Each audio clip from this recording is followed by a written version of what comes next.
Hello my dear student, welcome to my e platform. आज का जो हम सेशन जो स्टार्ट करने जा रहे हैं वो है एनिमल हस्बेंड्री। किसी भी आप कम्पिटिटिव एग्जाम की तैयारी कर रहे हैं सभी के लिए यूजफुल रहने वाला है। एनिमल हस्बेंड्री में सबसे पहला जो है हमारा जो एनिमल्स हैं उनका जो क्लासिफिकेशन है उसको थोड़ा सा देख लेते हैं। सबसे फर्स्ट जो क्लासिफिकेशन है वो क्या है, अकॉर्डिंग टू फैमिली, है ना। कई बार एग्जाम में जो है फैमिली पूछी ली जाती है। जैसे कि बात करें ओविस एरीज है, बात करें टापरा हिरकस है, बॉस टॉरस है, बॉस इंडिटस है, बोबिलस बोबिलिस है। थोड़ा सा देखते हैं किस प्रकार से जो है क्वेश्चंस पूछे जाते हैं। सबसे पहली फैमिली आती है बॉबडी फैमिली आती है और इसमें लिखा हुआ है फोर चेम्बर स्टमक, यानी कि फोर चेम्बर स्टमक का मतलब यह है कि ये सभी जो हैं किस प्रकार के रहते हैं, रूमिनेंट्स रहते हैं। क्या है, रूमिनेंट्स हैं। रूमिनेंट्स मतलब जो जुगाली करते हैं, जिनका जो स्टमक होता है फोर चेम्बर्ड। देखो यहाँ फोर चेम्बर्ड से मतलब क्या है, एक तो फर्स्ट रूमेन रहता है, फोर चेम्बर्ड मतलब रूमेन रहता है। सेकेंड इज एवोमेजम रहता है, एवोमेजम रहता है। थर्ड इज ओमेजम रहता है ना, ओमेजम रहता है। और फोर्थ रहता है रेटिकुलम, रेटिकुलम, है ना। वैसे देखा जाए तो सेकंड पर आता है आपका रेटिकुलम, जो है सेकंड नंबर पर आता है रेटिकुलम। और लास्ट में जो है आपके आता है एवोमेजम, दैट इज करेक्ट सीक्वेंस, है ना। क्या रहते हैं भाई, four chambered. Four chambered stomach का मतलब क्या है, फोर चेम्बर स्टमक का मतलब है कि रूमिनेंट्स होते हैं। रूमिनेंट्स होते हैं मतलब रूमिन रहेगा, रेटिकुलम रहेगा, ओमेजम रहेगा और एवोमेजम। ये फोर चेम्बर्ड जो है स्टमक रहेगा, याद रखें। और क्या है, रूमिनेंट्स का मतलब ये है कि ये मेस्टिटेशन करते हैं। मेस्टिटेशन इसका मतलब ये है कि जुगाली, क्या कहते हैं भाई, इसे जुगाली करना, है ना। तो आपसे ये भी पूछ लिया जाता है कई बार एग्जाम में कि कौन सा मेस्टिटेशन जो है एनिमल नहीं करता है, कौन सा करता है ना। तो ये कई बार पूछ लिया जाता है। तो आपको ये भी थोड़ा सा याद रखना है कि मेस्टिटेशन जुगाली जो है रूमिनेंट्स करते हैं। रूमिनेंट्स में जो है फोर चेम्बर्ड स्टमक होता है। और ये सभी जो हैं आपके सीप, dot, exotic cow, Indian cow या वफेलो, ये सभी क्या हैं, बोवडी फैमिली के होते हैं। कौन सी फैमिली के होते हैं, बोवडी फैमिली के होते हैं। सबसे पहले बात करें सीप की, ओविस एरीज होता है। यहाँ पर भी एग्जामिनर क्वेश्चन बना देता है। जो फर्स्ट लेटर होता है वो जीनस होता है और बाकी की जो स्पीसीज, पूरा का पूरा जो लेटर, ये दोनों लेटर को मिला के जो है क्या कहा जाता है, स्पीसीज कहा जाता है। याद रखें इसका, ठीक है भाई, ये ध्यान रखना है। तो फर्स्ट लेटर क्या हो गया, जीनस हो गया। बाकी डॉट की बात करें तो यहाँ पर आपके साइंटिफिक नेम जो है वो भी याद हो रहे हैं।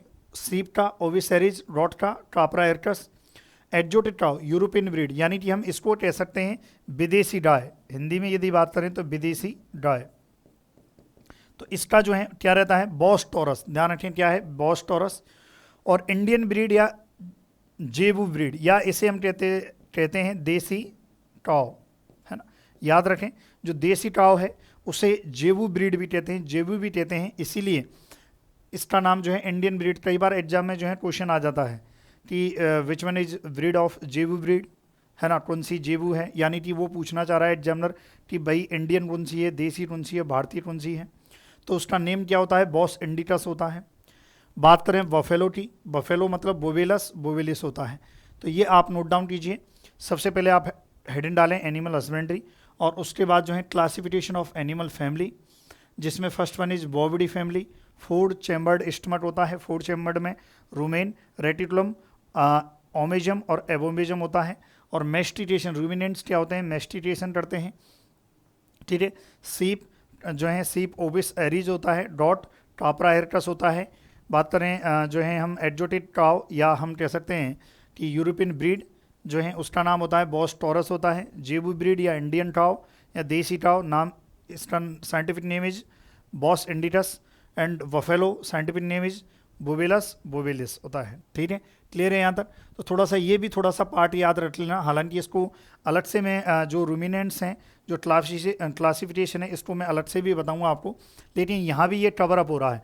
तो आपसे कोई पूछा जाए तो कौन से पार्ट होते हैं, रूमेन, रेटिकुलम, ओमेजम और एबोमेजम होता है। यहाँ पर और थोड़ा सा ब्रीफ में बता देता हूँ इसको मैं कि जो रूमेन जो होता है ये सबसे बड़ा पार्ट होता है और फर्स्ट पार्ट, और हम कह सकते हैं कि विड, काफ़ी विड जो है इसकी लार्जेस्ट होता है, विड होता है। और सबसे जो स्मॉल रहता है वो होता है रेटिकुलम। रेटिकुलम जो रहता है ये हनी टॉम लाइट जो है स्ट्रक्चर रहती है रेटिकुलम की, ये थोड़ा सा आपको याद रखना है। रूमेन में जो है मैक्सिमम जो चर्निन एक्शन होता है, चबाने की जो क्रिया है वो, और चाहे फर्मेंटेशन हो या आपने एक नाम सुना होगा ब्लॉट जिसे another name of bloat is tympanitis, bloat जिसमें आफरा कहते हो, जिसमें पेट में जो है गैसें बढ़ जाती हैं, एक्सेस जो गैसें हैं वो पेट में, तो रूमेन में होता है वो, क्योंकि रूमेन में फर्मेंटेशन की जो क्रिया है रूमेन में होती है। रूमेन में यदि फर्मेंटेशन हो रहा तो उससे जो गैसें हैं वो निकलेंगी, ठीक है, ध्यान रखें इसका।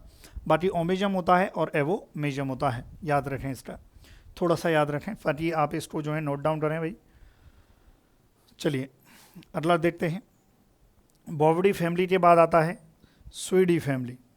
क्या है? स्वीडी फैमिली, और जिसमें 1 चेम्बर या 2 चेम्बर जो है स्टमक रहते हैं, और जिसका एग्जाम्पल क्या है? पिग सस स्ट्रोफा डोमेस्टिकस, साइंटिफिक नेम आप याद रख लेना, सस स्ट्रोफा डोमेस्टिकस होता है।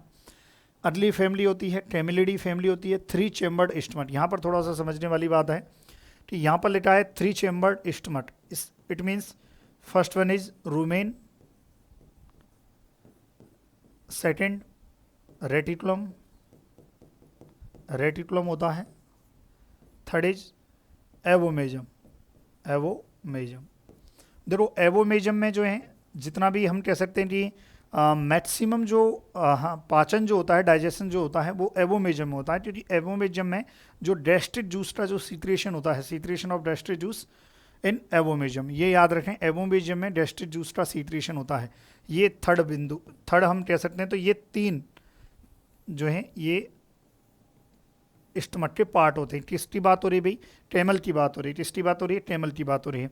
तो which one stomach part is absent in camel? अगर आपसे कोई पूछ ले तो याद रखना है इस चीज़ के बारे में, कौन सा पार्ट एब्सेंट रहता है? Omasum part is absent in camel, है ना। जो इसका उदाहरण है कैमल, ऊंट, लामा है, ये इसके जो है उदाहरण हैं, आपको याद रखना है। कैमल में 3 चेम्बर, आपसे पूछा जाए कि जो है 3 चेम्बर जो हम स्टमक जो रहता है वो किस में रहता है? कैमल में रहता है। कौन कौन से स्टमक के कौन से पार्ट? रूमेन, रेटिकुलम, एवोमेजम होता है, और ओमेजम जो पार्ट होता है that is absent in camel, ठीक है, ये ध्यान रखना, कैमल स्टमक में जो है एब्सेंट रहता है। अब देखो ऊँट भी आपके 2 प्रकार के होते हैं। एक तो होता है 8 टूबड़ यानी कि 1 हम्प्ड वाला, जिसे ड्रोमेडरी जो है कहते हैं, और एक होता है 2 हम्प्ड यानी कि वेट्रियंस कैमल कहते हैं, ध्यान रखें इसका, है ना। कैमिलस ड्रोमेडेरियस और कैमिलस बैक्ट्रियनस जो है, इसका जो साइंटिफिक नेम होता है, आगे जब कैमल पढ़ाएंगे तब इस पर चर्चा करेंगे, ठीक है, ये याद रखना है। आपसे पूछा जा सकता है कि 1 हम्प्ड जो कैमल होता है उसका एक कॉमन नेम क्या है? ड्रोमेडरी, है ना। और जैसे 2 हम्प्ड का जो है कॉमन नेम क्या होता है? वेट्रियंस कैमल। क्या होता है? वेट्रियंस कैमल होता है। तो ये भी आप थोड़ा सा नोट डाउन करें, 1 हम्प्ड और 2 हम्प्ड जो है कैमल होता है, इसको भी आप नोट डाउन करें। स्यूडी फैमिली कैमल की जो है कैमलिड फैमिली होती है। देखो जो आपके जनरली जो जितने भी कॉम्पिटिटिव एग्जाम होते हैं उसमें जो भी एनिमल्स हैं जो जनरली पूछे जाते हैं उनके बारे में अभी चर्चा करें, 1 बाय 1, और भी हम जो एग्जाम की दृष्टि से इंपॉर्टेंट है उस पर भी चर्चा करेंगे। अभी मे बी यहाँ तक क्लियर हो गया है आपके। पहला क्या था भाई? Classification of animal family. Bovidae family की बात हो रही थी, 4 चेम्बर्ड होती हैं, स्यूडी 1 and 2 चेम्बर्ड, है ना, और कैमिलिडी 3 चेम्बर्ड। देखो यहाँ से क्लियर भी हो रहा है। अच्छा यहाँ पर एक और चीज़ याद रखें, जो कैमल होता है, कैमल इज जो है ये भी कैमल जो रहता है ये भी मैस्टिकेशन करता है ना, ये भी जुडाली करता है। तो हम कह सकते हैं कि मैस्टिकेशन जो है, जुडाली करना जो है, एक तो आपकी कैमिलिडी फैमिली और एक जो है बोविडी फैमिली, है ना, जो दोनों जो फैमिली हैं वो मैस्टिकेशन यानी कि जुडाली करते हैं, यानी कि कैमल है, और बाकी के आपके बोविडी फैमिली के जो एग्जाम्पल हैं वो सभी क्या हैं? जुडाली करते हैं। 3 चैम्बर्ड वाले और 4 चैम्बर्ड वाले, जबकि 1 और 2 चैम्बर्ड वाले जो हैं जुराली नहीं करते हैं, मेस्टिटेशन नहीं करते हैं। तो ये भी आप थोड़ा सा जो है इसको नोट डाउन करें। कर लिया आपने? चलिए आगे बढ़ते हैं, वीडियो पॉज करके आप नोट डाउन किया करें। अगला क्या है नेक्स्ट, कि जो भी स्पीसीज जनरली हम पढ़ते हैं उसमें क्रोमोसोम नंबर है, उनका एक क्रम है। जैसे कि बात करें जेबू या एक्जोटिक काव, काव की बात करें तो काव में आपके बॉस टॉरस हो या बॉस अंडीटस हो, बोथ में जो है प्रेजेंट क्रोमोसोम नंबर कितने होते हैं? यहाँ 2n क्रोमोसोम नंबर की बात हो रही है, इसका मतलब 2n की बात हो रही है। किसकी बात हो रही है? 2n की बात हो रही है। और 2n इक्वल टू 60 रहते हैं, और किस में रहते हैं? डॉट में रहते हैं। तो याद रखें काव और डॉट, है ना, इनमें दोनों में जो है प्रेजेंट रहते हैं 60। बात करें बफेलो की, देखो बफेलो भी 2 प्रकार की है। रिवर बफेलो जो हमारे इंडियन या इंडियन बफेलो भी इसे कह सकते हैं, क्योंकि इंडिया में जो है जब इसका बफेलो का क्लासिफिकेशन आप पढ़ते हैं, अफ्रीकन क्लासिफिकेशन, अफ्रीकन बफेलो रहती हैं और एक हमारी जो है कह सकते हैं हम कि जंगली रहती हैं, है ना। तो उनमें यदि बात करें तो उसमें जब आप और क्लासिफिकेशन पढ़ते हो तो उसमें रिवर बफेलो और एक रहती हैं स्वैम्प यानी कि दलदली। तो दोनों की बात करें तो इंडिया में ये पूछा जाता है कि इंडिया में जो है कौन सी बफेलो जो है प्रेजेंट रहती हैं, और river buffalo present in India, याद रखें। और इसमें क्रोमोसोम नंबर की बात करें तो कितने होते हैं? 50 होते हैं। नेक्स्ट स्वैम्प बफेलो 48 होते हैं। सीप भेड़ की बात करें 50 जो है 4 होते हैं। कैमल 74 होते हैं, है ना, ये ध्यान रखें। अच्छा 74 की बात करें तो 2 हम्प्ड में रहते हैं, सॉरी 1 हम्प्ड, यानी कि ये 1 हम्प्ड कैमिलस, कैमिलस जो है ड्रोमेडेरियस, यानी कि कैमिलस ड्रोमेडेरी, ऐसे शॉर्ट में लिख देता हूँ, ड्रोमेडेरी में जो है प्रेजेंट रहते हैं वो 74 रहते हैं। जबकि जो 2 हम्प्ड है, यहाँ पर मैं थोड़ा सा बता देता हूँ, जो 2 हम्प्ड है 1 hump dromedary 2n equal to 74, और bactrianus camel chromosome number present 2n equal to 72, है ना। ये थोड़ा सा आपको मेमोराइज रखना है। चलिए आगे बढ़ते हैं, ठीक है। वीडियो पॉज करके आप साथ में जो है नोट डाउन भी करते जाएं। पोल्ट्री की बात करें तो पोल्ट्री 78, पिग सुअर की बात करें 38, डनकी 62, हॉर्स 64, और जो है म्यूल या हिनी 63 रहते हैं। भाई सीधी सी बात है, घोड़ा और गधे का जो है घोड़ा और गधे का जो है क्रॉस है ये, डनकी और हॉर्स का, म्यूल ध्यान रखें इसका, तो कितने होते हैं? 63 होते हैं। तो यहाँ जो एग्जाम में जो पूछे जाते हैं वो आपके जनरली ऊपर से यहाँ तक पिग तक पूछे जाते हैं, बाकी जो हैं 3 लास्ट के नहीं पूछे जाते हैं जनरली। तो ये ध्यान रखना है आपको। और कैमल में भी ये कौन से कैमल के हैं ये भी थोड़ा सा आपको याद रखना है। 74 जो है 1 हम्प्ड जो कैमल होता है, अरेबियन जो कैमल होता है उसमें। भाई 2 हम्प्ड कैमल की बात करें तो ये भारत में जैसे लद्दाख जो एरिया है उसमें मिलते हैं, नहीं तो जनरली जो है कैमल के 1 हम्प्ड मिलते हैं। कैमल की जो है 9 रजिस्टर्ड वेराइटी हैं। आगे और डिटेल से जो है हम एक्सप्लेनेशन देंगे इसमें। अब देखिए ये बहुत इम्पोर्टेंट जो है टर्मिनोलॉजी है, टर्मिनोलॉजी अबाउट एनिमल्स, है ना। कोई सा भी एग्जाम हो, राजस्थान के इतिहास का कोई भी एग्जाम हो, इससे 101% जो है एग्जाम में क्वेश्चन आता है इस टेबल से। ये इतनी इम्पोर्टेंट है, बहुत ज़्यादा वेरी वेरी इंपॉर्टेंट टेबल है, जिसमें जैसे कि भाई इसमें बताया गया कि जो एनिमल्स हैं, एनिमल्स में उनका जो ग्रुप है, उनका जो समूह है, उसको हमने क्या नाम दिया है? एडल्ट मेल है, एडल्ट फीमेल है, यंग मेल यंग फीमेल है, कैस्ट्रेटेड मेल है, एक्टोमेटिन। इसको पूरा डिटेल में 1 बाई 1 जो है देखते हैं। उससे पहले आपको क्या करना है, थोड़ा सा जो है आप इसको वीडियो पॉज करके जो है इसको आप नोट डाउन कीजिए, क्योंकि जब आप नोट डाउन कर लोगे उसके बाद आपको ज़्यादा और जो है समझने में आसानी रहेगी और ज़्यादा आपको याद होगा। तो वीडियो पॉज करके आप इसको नोट डाउन करें, ठीक है। चलिए नोट डाउन कर लिया, आगे बढ़ते हैं। अब देखिए यहाँ पर लिखा हुआ है, एक तरफ है काव, बफेलो, सीप, गॉट, पोल्ट्री और पिग, सुअर की बात हो रही है। जनरली यहीं से जो है एग्जाम में क्वेश्चन आते हैं। ग्रुप की बात करें तो ग्रुप जो है क्या कहलाता है? काव का हर्ड कहलाता है, बफेलो, बफेलो का जो झुंड होता है, जो समूह होता है, ग्रुप होता है, तो वो हर्ड कहलाता है। सीप की बात करें तो सीप का जो है फ्लॉट कहलाता है। क्या कहलाता है? फ्लॉट कहलाता है। डॉट की बात करें तो डॉट में भी फ्लॉट, ट्रिप या बैंड कुछ भी आप कह सकते हो। ये याद रखें आपको क्या है, फ्लॉट, ट्रिप और बैंड जो है इसे कह सकते हैं। ठीक है, चलिए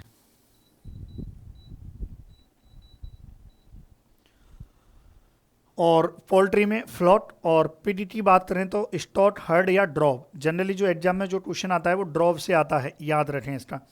क्या हो गया भाई? ग्रुप की बात करें काव और बफेलो में हर्ड, हर्ड कहलाता है।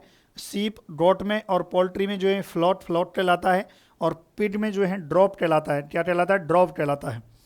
फिर बात करें एडल्ट मेल और एडल्ट फीमेल की, यहाँ पर थोड़ा सा समझिए।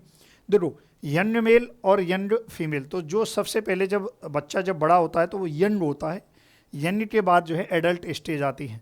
थोड़ा सा याद रखना है इस चीज़ के बारे में कि जैसे कोई भी जो है हम कह सकते हैं कि बेबी है, कोई भी जो है बच्चा है, और वो उसके बाद कौन सी स्टेज पे आता है? यंग पे आता है।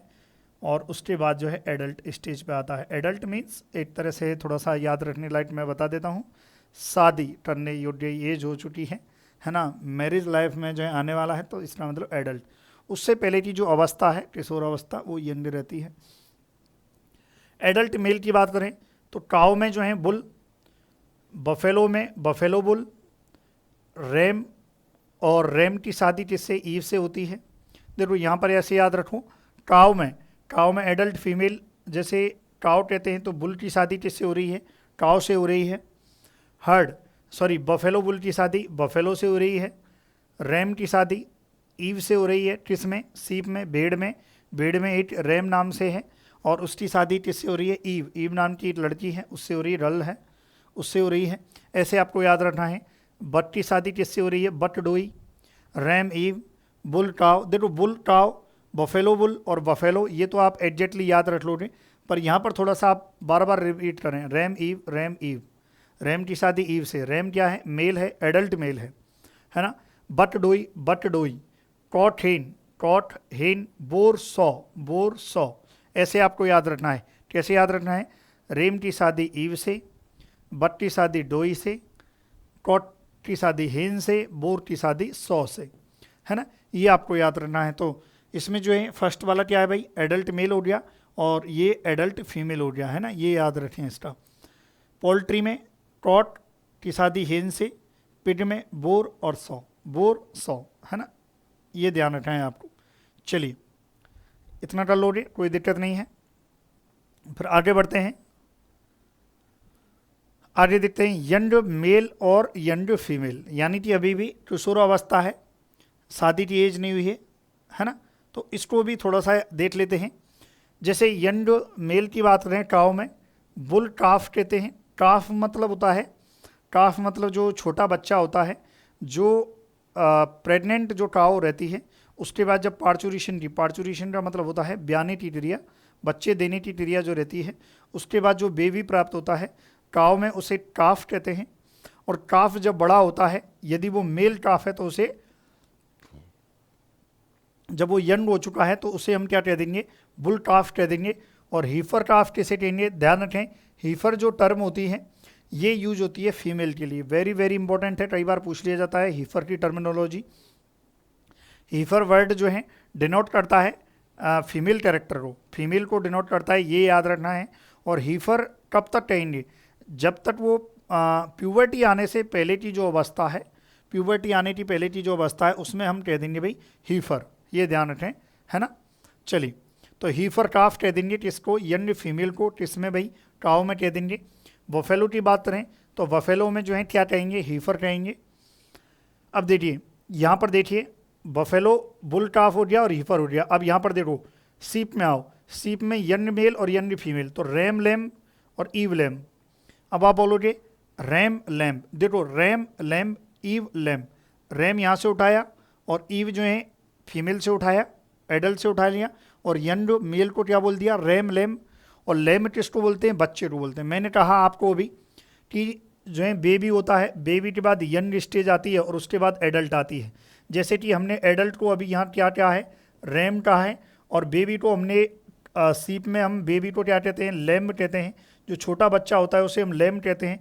और इन दोनों को मिला के एक शब्द दे दिया रैम लैम्ब। क्या दे दिया, रैम लैम्ब। तो ये क्या बन गया आपका, यंग अवस्था बन गई, यंग मेल बन गया। इस प्रकार से जो है, इसी प्रकार से फीमेल में बनाया गया है ईव लैम्ब, ईव लैम्ब यानी कि जो है यंग फीमेल। फिर उसके बाद आ जाइए बटलिन और डॉटलिन। देखो बट और लिन और डॉट लिन, बस ये याद रखें भाई। यंग को क्या है, जो एडल्ट जो है उसमें LING जोड़ दिया है ना, ये याद रखें। यहाँ पर जो डॉट है बटरी कहते हैं यंग फीमेल को, उसमें LINGN जोड़ दिया है, बस याद रखें। बटलिन और डॉटलिन ये एडल्ट को कहते हैं।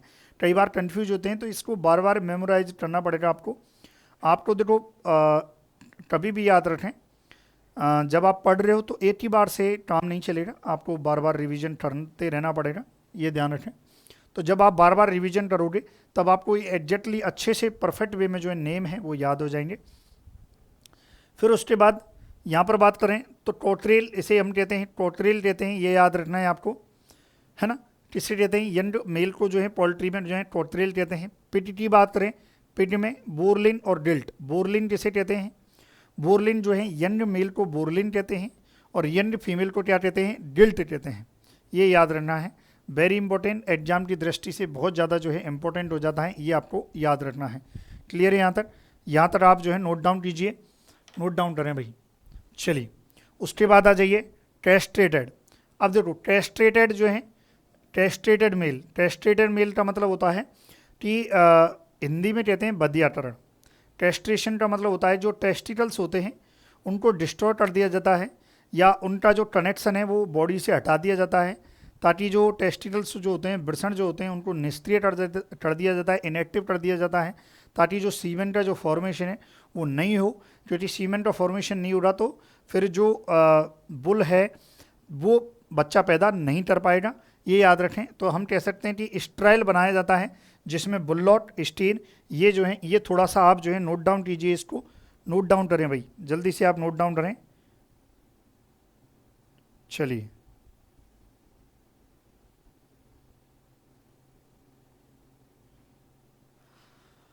अब देखो यहाँ पर 3 वर्ड है, बुलॉट, स्टीर और टीजर बुल, इसको समझते हैं थोड़ा नेक्स्ट पेज।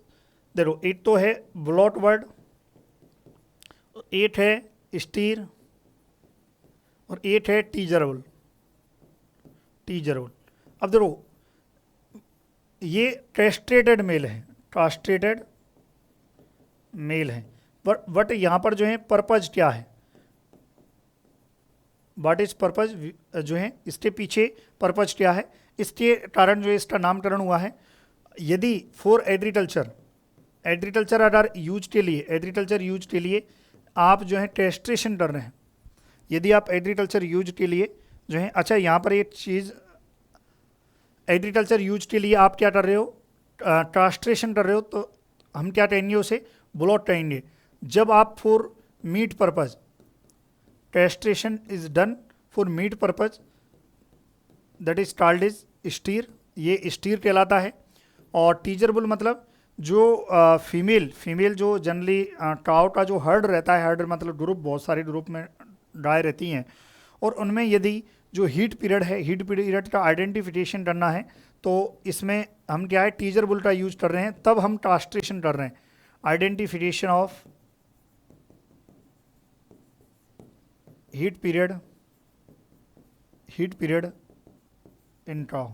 यदि काउ में कास्ट्रेशन, काउ में जो है हम कह सकते हैं कि आइडेंटिफिकेशन करना है कि कौन सी फीमेल है जो हीट में है और कौन सी नहीं है, तो हीट पीरियड का पता लगाना है। हीट मतलब जिसमें जो हम कह सकते हैं कि जो फीमेल जो है, फीमेल एनिमल मेल एनिमल का जो है साथ चाहती है, उस टाइम को जो है हम हीट पीरियड कहते हैं। और उस हीट पीरियड का पता लगाने के लिए identification of heat period in cow. और यदि आप क्या कर रहे हो, टेस्ट्रेशन कर रहे हो, तो हम क्या कहेंगे उसे, टीजर बुल कहेंगे। तो याद आ गया आपको, बुलॉट, स्टीर और टीजर बुल, ठीक है। ये भी आप थोड़ा सा याद रखें, इसको वीडियो पॉज करके आप इसको भी नोट डाउन करें। अब देखो यहाँ पर देखिए, अच्छा यहाँ पर एक यंग फीमेल यहाँ पर छूट गया है, इसको हम कहेंगे पलेट, है ना, याद रखें। यंग फीमेल जो है पोल्ट्री में जो यंग फीमेल होती है that is called is pullet, ये याद रखें। यहाँ पर भी ये थोड़ा सा नोट डाउन कर लें। तो कास्ट्रेटेड मेल हो गए बुल्लॉट, स्टीर, टीजर बुल, है ना। बुलॉट फॉर एग्रीकल्चर यूज, कास्ट्रेशन जब किया जाता है किस पर्पज के लिए किया जाता है। स्टीर की बात करें मीट प्रोडक्शन के लिए यदि आप कास्ट्रेशन कर रहे हो। टीजर बुल की बात करें तो आप आइडेंटिफिकेशन और हीट पीरियड का जो है कर रहे हो। फिर इसी प्रकार से बफेलो की बात करें तो बफेलो में जो है बुलॉट कहलाता है। बात करें सीप की, सीप में वीदर एंड वीडर दोनों कहलाते हैं। देखो बुटों में कई बार जो है आपको यहाँ पर कई बार वीडर भी मिल सकता है और वीदर भी मिल सकता है, बोथ आर करेक्ट, है ना, ये ध्यान रखें। डॉट की बात करें तो डॉट में भी सेम है, वीदर कह दो या वीडर कह दो, बोथ आर करेक्ट। कास्ट्रेटेड जो है मेल, देखो कैपॉन वेरी इंपॉर्टेंट, एग्जाम की दृष्टि से बहुत ज़्यादा इंपॉर्टेंट हो जाता है कि पोल्ट्री में जो कास्ट्रेटेड जो मेल होता है उसे हम क्या कहते हैं, उसे कैपॉन कहते हैं। और बात करें पिड की, पिड में यहाँ पर थोड़ा सा आपको याद रखना है, स्टेट भी कह देते हैं, हॉट भी कह देते हैं और बैरो भी कह देते हैं। वेरी इंपॉर्टेंट है। जब मैं आपको और थोड़ा सा जब पिड के बारे में डिटेल से आपको एक्सप्लेनेशन करूँगा तब और इसको मैं एक्सप्लेन करूँगा कि स्टेट, हॉट और बैरो में what is the difference between stag, hog and barrow. ठीक है भाई, यहाँ तक आप वीडियो पॉज करते हुए नोट डाउन करते चलें। फिर बात करते हैं एटोमेटिन। एटोमेटिन का मतलब होता है कि मेल और फीमेल के बीच जो है सेक्सुअल कनेक्टिविटी की बात हो रही है, यानी कि एटोमेटिन, जिसे क्या कहते हैं, एटोमेटिन कहते हैं। उस प्रोसेस को क्या कहेंगे जब आपस में सेक्सुअल रिलेशनशिप को हम क्या कहेंगे, मेल और फीमेल का। टाओ की बात करें तो टाओ में जो रिलेशनशिप है, जो सेक्सुअल रिलेशनशिप जो रहता है उसे हम सर्विन कहते हैं। बफेलो की बात करें तो बफेलो में भी हम सर्विन कहते हैं। सीप की बात करें, सीप में जो है हम टपिन कहते हैं। गॉट की बात करें सर्विन कहते हैं। पोल्ट्री की बात करें पोल्ट्री में सर्विन कहते हैं। और बात करें पिडिटी, कपलिन कहते हैं। याद रखें कपलिन और टपिन ये बहुत ज़्यादा एग्जाम में पूछा जाता है भाई। सीप का तो बहुत ज़्यादा पूछा जाता है कि एटोमेटिन जो है इसके लिए जो टर्म है वो क्या यूज की जाती है, टपिन यूज की जाती है ना, किस में, सीप में की जाती है। और बात करें फेर जो है कपलिन, ये जो टर्म है वो किस में यूज की जाती है, पिड में की जाती है, सुअर में की जाती है। फिर उसके बाद आ जाइए एटोपार्चुरेशन। एटोपार्चुरेशन का मतलब होता है, इट मीन्स हम कह सकते हैं हिंदी में अगर कहें तो हम कह सकते हैं कि बच्चा देने की क्रिया, कि जो बेबी है, बेबी जो बाहर आता है वो जो प्रोसेस है बच्चा देना, जो है ब्याने की जो क्रिया है दैट इज एटोपार्चुरेशन। और इसमें यदि बात करें काव यदि बच्चा दे रही है तो उसे हम क्या कहेंगे, काविन कहेंगे। बफेलो यदि दे रही है तो इसे हम काविन कहेंगे। सीप में जो बच्चा देने की जो क्रिया है हम कह सकते हैं कि एटोपार्चुरेशन क्या है, लेम्बिन होता है। गॉट में किडिन होता है। और बात करें पोल्ट्री में हैचिन होता है। हैचिन मतलब अंडे से जो चिट है उनका जो छोटा बेबी चिट होता है वो बाहर आना हैचिन कहलाती है। हैचिन जो है 21 डेज, एटलीस्ट 21 डेज जो है हैचिन रहती है। फेरोविन, और सुअर में जो बच्चा देने की जो क्रिया है एटोपार्चुरेशन है वो दैट इज कॉल्ड इज फेरोविन।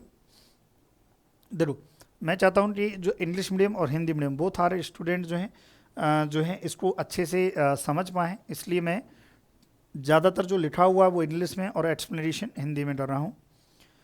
ठीक है, न्यूबॉर्न की बात करें तो काफ कहलाता है बुल।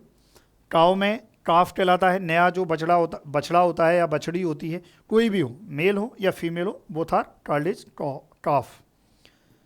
बात करें बफेलो की, बफेलो में न्यूबॉर्न इज काफ। सीप की बात करें, सीप में लैम्ब कहलाता है। बात करें गॉट में किड और पोल्ट्री में चिट। और बात करें पिड में पिडलेट या पिडलिन कहलाता है, ये आपको याद रखना है। तो यहाँ पर जो याद रखने वाली बात है वो थोड़ा सा इसका याद रखना, पिडलेट जो है कहलाता है। फिर उसके बाद है साउंड प्रोड्यूसिंग, कि भाई जैसे गाय भैंस हैं, रमाना जो है रमाना रहता है उसे हम क्या कहते हैं, जैसे कि बेलोविन और बेलोविन। देखो यहाँ पर एक वर्ड और यूज होता है वेलोविन। वेलोविन जहाँ पर डब्लू है ना, जिसमें स्टार्टिंग में स्पेलिंग में डब्लू आ रहा है, डब्लू का मीन्स होता है वाटर, मतलब एक तरह से वाथ लेना, नहाना, कीचड़ में लेटना, ये सब जो है हम एक शब्द में हम कहेंगे वेलोविन।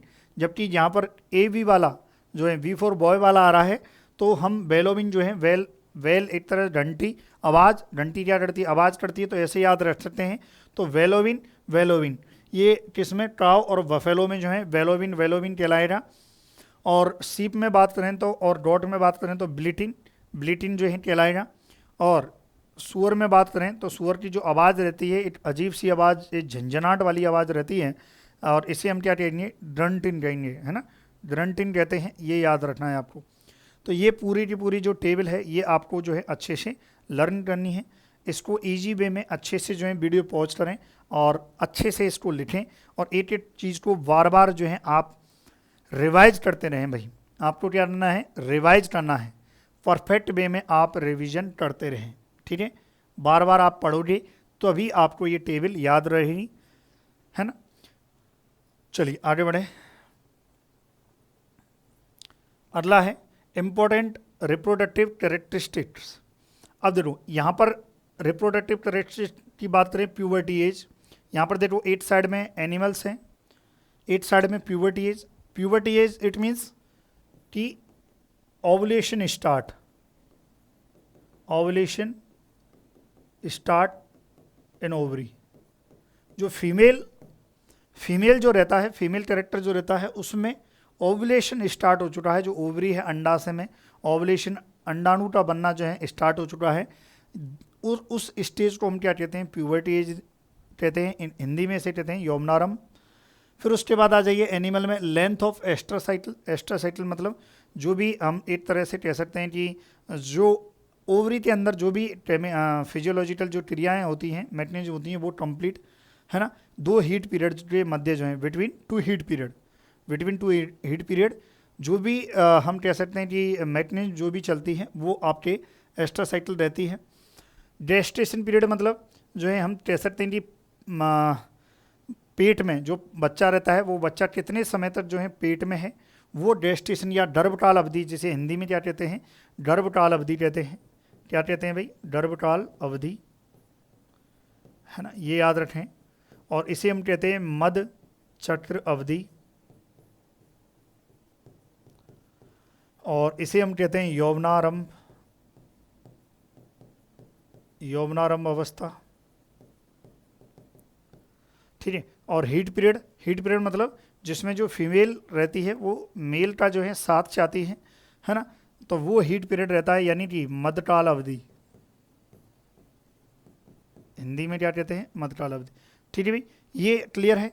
अब देखते हैं किसकी क्या रहती है।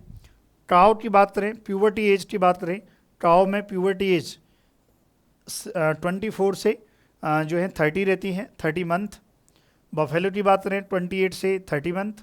सीप की बात करें 9 to 14 month, dot 8 to 10 month. सौ की बात करें यानी कि female pig, adult female pig की बात करें तो 5 to 6 मंथ। तो डिफरेंट बुक में थोड़ा बहुत 1-2 महीने का ऊपर नीचे वेरिएशन मिल सकता है। कैमल की बात करें तो कैमल में 3 to 4 यानी कि 3 से 4 वर्ष में जो है कैमल जो है वो प्यूबर्टी एज पे आता है। ये फीमेल की बात हो रही है, ये याद रखें, है ना, जो फीमेल की बात हो रही है।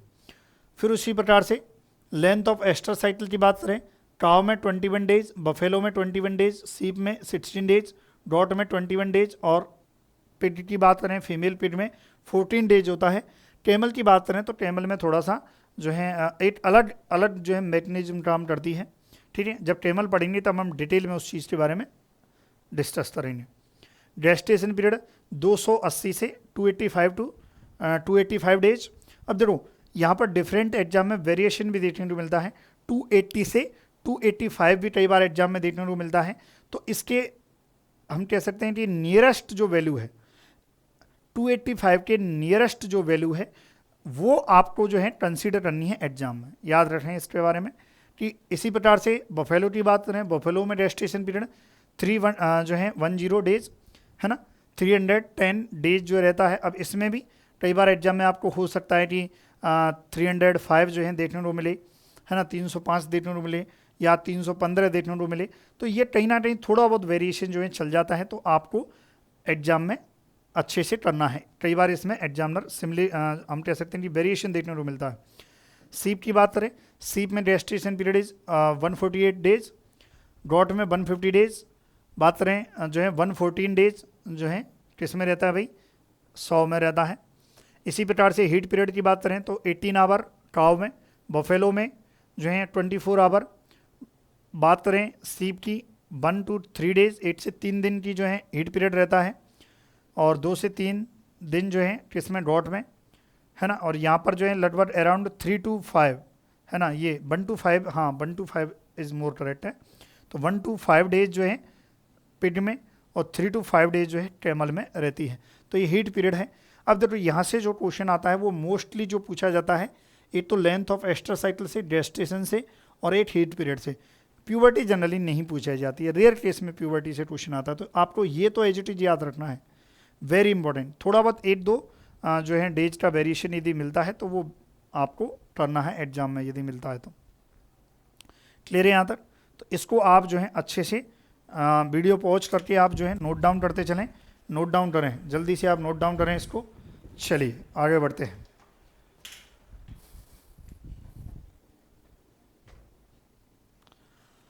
देखिए ये क्या है, टेम्परेचर है और पल्स रेट है।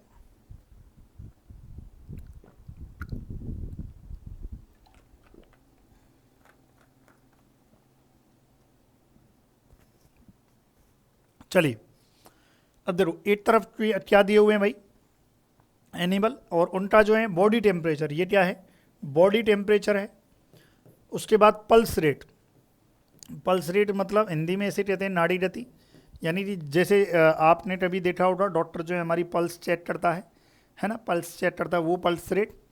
रेस्पायरेशन रेट, रेस्पायरेशन रेट जो है, जो हम कह सकते हैं जो सांस, जहाँ से पशु सांस लेता है नाक के द्वारा, उसकी जगह वहाँ पर हाथ रख के और जो भी ऐसे काउंट की जाती हैं। इसके लिए अलग रहता है पल्स, जो पल्स रेट के लिए पल्स रेट जो रेट है उसके लिए क्या ऐसे हाथ रखा जाता है, वहाँ भी ऐसे हाथ रखा जाता है। हाथ रख के नस जो आर्टरीज या पल्स रेट ज्ञात करने के लिए मैं बताऊंगा अभी आपको, कॉर्डियल आर्टरी है, फेशियल आर्टरी है, ये जो है रहती हैं, वो मैं आपको बताऊंगा यहाँ पर जो है, याद रखें इसका। तो टेम्परेचर से भी क्वेश्चन आता है, बॉडी टेम्परेचर से, पल्स रेट पर मिनट से भी क्वेश्चन आता है, और रेस्पायरेशन रेट पर मिनट से भी क्वेश्चन एग्जाम में जो है देखने को मिलता है। फिर मैं बोल रहा हूँ डिफरेंट बुक में डिफरेंट ये कई बार 1-2 का वेरिएशन मिलता है, तो वो ज़्यादा उस पर आपको ध्यान नहीं देना है। जैसे कि टाउ की बात करें तो टाउ का जो बॉडी टेम्परेचर है, टाउ का जो बॉडी टेम्परेचर है वो 108.5 डिग्री फ़ारेनहाइट होता है, 101.5 डिग्री फ़ारेनहाइट, और या हम कह सकते हैं 38.4 डिग्री सेल्सियस। अच्छा यहाँ पर देखो कई बार क्या होता है, कई बार हमको एग्जाम में डिग्री फ़ारेनहाइट में पता होता है, तो उसके लिए कन्वर्जन के लिए एक फार्मूला होता है, degree Fahrenheit -32 divided by 9 degree Celsius divided by 5। ये भी आप नोट डाउन कर लें, ये बहुत जगह आपके जो है एग्जाम में जो है काम आएगा, है ना, ये आपको नोट करना है। बफेलो की बात करें तो बफेलो में थोड़ा बहुत वेरिएशन देखने को मिलता है, 101 degree Fahrenheit dot 102.5 degree Fahrenheit, safe 102। Poultry में highest in poultry, very important, highest in poultry. और यहाँ से क्वेश्चन भी आ सकता है, which one have animal have highest body temperature, कौन रखता है जो अपने शरीर का तापमान बहुत ज़्यादा रहता है या रखता है, कैसे भी क्वेश्चन आ सकता है। तो पोल्ट्री है ना, ध्यान रखना है आपको, कितना, वो भी कितना 107 डिग्री फ़ारेनहाइट। देखो डिग्री सेल्सियस और डिग्री फ़ारेनहाइट, थोड़ा सा यहाँ पर आपको ध्यान रखना है कि एग्जामिनर क्या पूछ रहा है। यदि आपको डिग्री फ़ारेनहाइट में पता है, सेल्सियस में आपको ध्यान रखना है, तो degree Fahrenheit -32 divided by 9 degree Celsius divided by 5। Clear है यहाँ तक?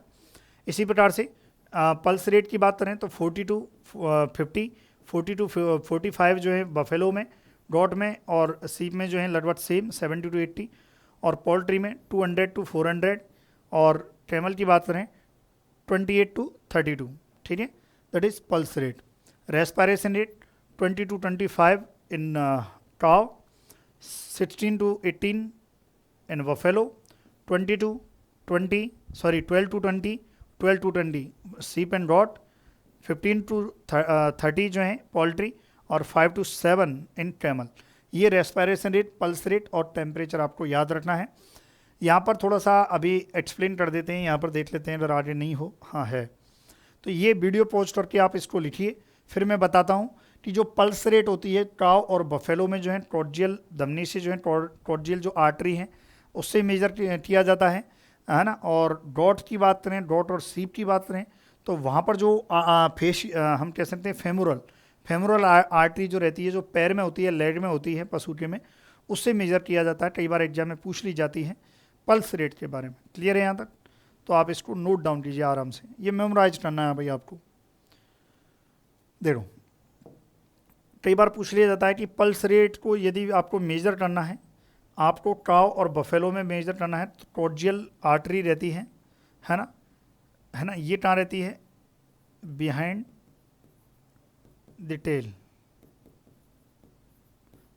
हम कह सकते हैं, है ना। जो पूंछ है, पूंछ के जो है अधर में रहती है, पूंछ के नीचे जो है हम कह सकते हैं, ये याद रखें, टेल में जो है रहती है ट्रोजियल आर्टरी।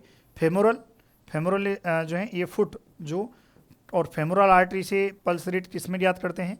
डॉट और सीप में याद करते हैं, ये याद रखें आपको। चलिए भी, तो याद रखें इन काव एंड बफेलो ट्रोजियल आर्टरी, और इन डॉट एंड सीप।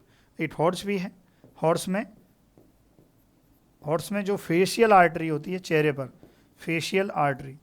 हॉर्स में थोड़ा सा ये भी है कि जो है हम फेमोरल से भी याद कर लेते हैं। ठीक है भाई, ये याद रखें आप। तो ये ज़्यादा इम्पोर्टेंट नहीं है, ये रहने दो, ये आप लेते। चलिए नेक्स्ट पढ़ते हैं। अब देखिए, यहाँ पर देखिए meat name and dress in percentage, इसको थोड़ा सा आप समझते हैं, समझने का प्रयास करते हैं क्या है क्या नहीं है।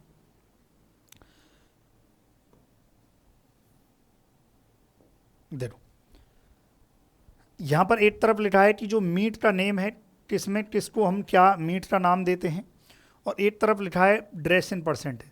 तो ड्रेस इन परसेंटेज क्या होती है? जो भी हम कह सकते हैं ड्रेस इन परसेंटेज का मतलब है कि मीट परसेंटेज, एक तरह से हम कह सकते हैं मीट परसेंटेज। जैसे कि 100 kg का कोई एनिमल है, 100 kg का एनिमल है, आप उससे मीट प्राप्त कर रहे हो, क्या उसका मीट में सिर खाया जाता है?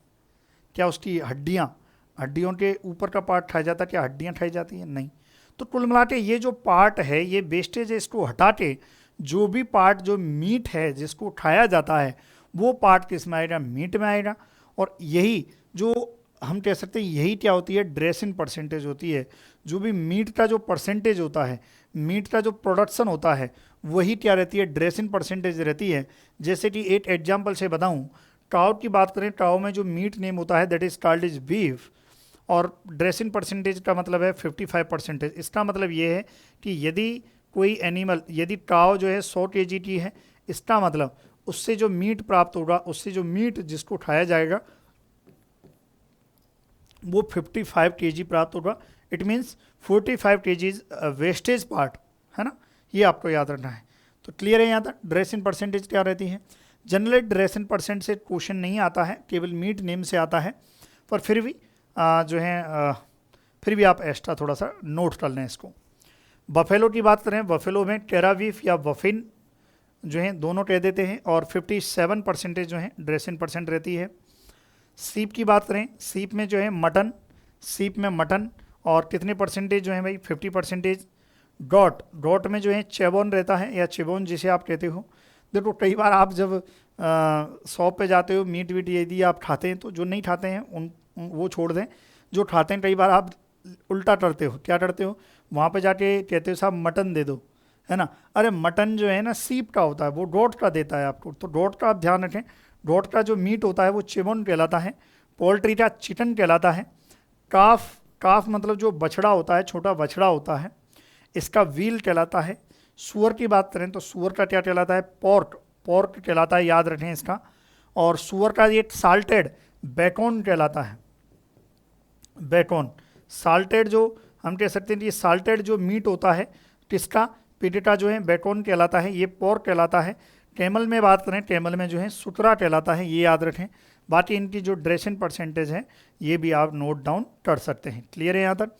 तो आप इसको जो है नोट डाउन कीजिए, फिर आगे बढ़ते हैं। आगे और नेक्स्ट जो है टॉपिक की बात करें। देखो अभी बेसिक चल रहा है, फिर नेक्स्ट वीडियो में जो है हम ब्रीड्स की जो है एक्सप्लेनेशन करेंगे, डिस्कस करेंगे। उम्मीद है आपको जो है समझ में आ रहा होगा, ठीक है। बेस्ट क्वालिटी और कंटेंट आपको इस प्लेटफॉर्म पर मिलेगा। चलिए अब देखिए, एक अच्छा टॉपिक है, थोड़ा यहाँ पर एग्जाम की दृष्टि से इंपॉर्टेंट हो जाता है। NBAGR, national bureau of animal genetic resources. ये NBAGR है, इसका जो एस्टेब्लिशमेंट है 1984 में बेंगलोर में हुआ था। 1985 में NBAGR को शिफ्ट कर दिया गया था करनाल में, shifted to Karnal in 1985। Nowadays headquarter of NBAGR present in Karnal, ठीक है। ये आपको ध्यान रखना है आपको कि NBAGR का जो है मेन कार्यालय कहाँ पर है, हेड ऑफिस कहाँ है, तो कहाँ पर है भाई, करनाल में है। NBAGR की फुल फॉर्म क्या होती है, national bureau of animal genetic resources. ये आपके प्लांट का भी होता है, प्लांट का जो है, प्लांट का कहाँ है, न्यू दिल्ली में। अब यहाँ पर जो भी न्यू ब्रीड का रजिस्ट्रेशन होता है वो कहाँ पर होता है, NBAGR में होता है। यदि आपसे क्वेश्चन आ जाए कि न्यू ब्रीड रजिस्ट्रेशन जो है किस संस्था में होता है, किस हम कह सकते हैं कि किस इंस्टीट्यूट या कहाँ पर होता है, तो NBAGR national bureau of animal genetic resources में जो है क्या होता है, न्यू ब्रीड का रजिस्ट्रेशन होता है। बात करें अभी जो है 2021 की बात करें तो 2021 तक है ना, जो है 2021 के एंड तक, यानी अभी तक की स्थिति में, अभी तक भी बात कर सकते हैं 2022 तक, अभी तक, क्योंकि उसके बाद कोई भी रजिस्ट्रेशन नहीं हुआ है। 2022 तक टोटल रजिस्टर्ड जो ब्रीड है 202 है, टोटल रजिस्टर्ड। यहाँ केवल इंडियन ब्रीड का रजिस्ट्रेशन होता है। टोटल रजिस्टर्ड जो ब्रीड हैं वो कितनी है भाई, 202 है। ये ध्यान रखना है आपको। कब तक की बात हो रही है, 2022 तक की, अब तक की बात हो रही है, ये आपको याद रखना है। अब देखो जो इम्पोर्टेंट है वही मैं आपको बताऊंगा। काउ की बात करें तो काउ की जो है 50 है, गॉट की 34 है, सीप की 44 है, बफेलो की 19 है। देखो 17 थी, 17 थी, लेकिन अभी और ऐड हो चुकी हैं 2, तो अभी कितनी हो चुकी है, 19 हो चुकी हैं। कैमल की बात करें तो कैमल की 9 है, चिकन की 19 है और पिटी क्या है, 10 है। तो याद रखें न्यू ब्रीड रजिस्ट्रेशन जो है कहाँ पर होता है, NBAGR national bureau of animal genetic resources में होता है। एस्टेब्लिशमेंट 1984 में बेंगलोर में हुआ था। 1985 में जो है करनाल इसको शिफ्ट कर दिया गया था। Now day headquarter is Karnal, at Karnal. New breed का रजिस्ट्रेशन होता है। ट्राउट की बात करें 50 है, वफेलो 19 है, गॉट की बात करें 34 है, सीप की बात करें, भेड़ की बात करें तो कितना है, 44 है, चिकन की बात करें या पोल्ट्री की बात करें 19 है, कैमल की बात करें 9 है और आपके पिग की बात करें तो 10 है। तो ये आपके जो ब्रीड हैं उनका रजिस्ट्रेशन की बात हो गई, ठीक है। तो वीडियो पॉज करके आप इसको नोट डाउन कीजिए। देख लेते हैं क्या पढ़ा है हमने। सबसे फर्स्ट वन इज जो है एनिमल फैमिली के बारे में क्लासिफिकेशन थोड़ा सा पढ़ा था। हालांकि हम रूमिनेंट्स और उसके आधार पर भी क्लासिफिकेशन हम पढ़ेंगे, निश्चिंत रहिए। स्पीसीज के क्रोमोजोम नंबर हैं वो हमने देखे हैं। टर्मिनोलॉजी के बारे में देखा है, बहुत ही शानदार, क्योंकि यहाँ से क्वेश्चन आता है एग्जाम में। फिर बुलॉट, स्टीर और teaser bull, what is the different between, क्योंकि वो जो है ऑल आर टेस्टेड मेल है ना, बट पर्पज क्या है, इसके लिए जो है इनका जो नेम है वो दिया गया है। रिप्रोडक्टिव जो है क्या है, प्यूबर्टी एज क्या है, length of oestrus cycle, gestation period, heat period जो है क्या है, इसके बारे में चर्चाएं की। Temperature, pulse rate, respiration rate, उसके बाद पल्स रेट का मेजरमेंट, और उसके बाद ड्रेसिंग परसेंटेज और मीट नेम, और उसके बाद है NBAGR। तो ये आज का जो फर्स्ट क्लास है वो कंप्लीट होता है। नेक्स्ट क्लास में जो है हम वही एनिमल से रिलेटेड जो है और फिर ब्रीड वगैरह जो है स्टार्ट करके जो है आपकी करी जाएंगी, ठीक है student. Thank you for watching video, thank you.